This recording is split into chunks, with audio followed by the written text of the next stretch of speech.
আজি সদৌ আদিবাসী ছাত্ৰ সন্থা কেন্দ্ৰীয় সমিতিৰ নিৰ্দেশ মৰ্মে আমি ডিব্ৰুগড় জিলা সমিতিয়ে ডিব্ৰুগড় জিলাৰ আয়ুক্ত কাৰ্যালয়ত উপস্থিত হৈছোঁ। যেহেতু কেন্দ্ৰীয় সমিতিৰ নিৰ্দেশ মৰ্মে আমি জিলা আয়ুক্ত মহোদয়ৰ জৰিয়তে মুখ্যমন্ত্ৰীলৈ আমি স্মাৰক পত্ৰ প্ৰেৰণ কৰিম। বিশেষকৈ আজিৰ এই স্মাৰক পত্ৰ প্ৰদান কৰাৰ মূল লক্ষ্য হ'ল যে অসমৰ আদিবাসীসকলক অতি শীঘ্ৰেই জনজাতিকৰণৰ মৰ্যাদা প্ৰদান কৰিব লাগিব। চাহ শ্ৰমিকৰ দৈনিক মজুৰি 551 টকালৈ বৃদ্ধি কৰিব লাগিব। লগতে চাহ বাগিচাৰ যিখিনি লাইন কোৱাৰ্টাৰৰ মাটি আছে এই মাটিখিনিৰ পাট্টা চৰকাৰে অতি শীঘ্ৰে ব্যৱস্থা গ্ৰহণ কৰিব লাগিব আৰু যিখিনি চিলিং চৰকাৰী মাটি আছে সেই মাটিখিনিৰো পাট্টা প্ৰদান কৰিব লাগিব।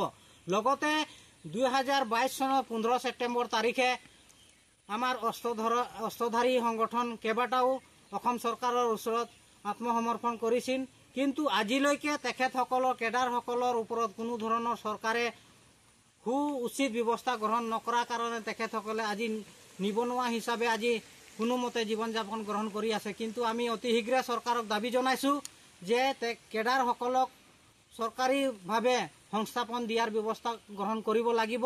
লগতে 1996 চনত যিটো গোষ্ঠীগত সংঘৰ্ষ নামনি অসমত হৈছিল সেই গোষ্ঠীগত সংঘৰ্ষত যিসকল আদিবাসী লোকে শৰণাৰ্থী শিবিৰত এতিয়াও বৰ্তমানলৈকে বসবাস কৰি আছে সেইসকল আদিবাসী নিৰীহ আদিবাসীক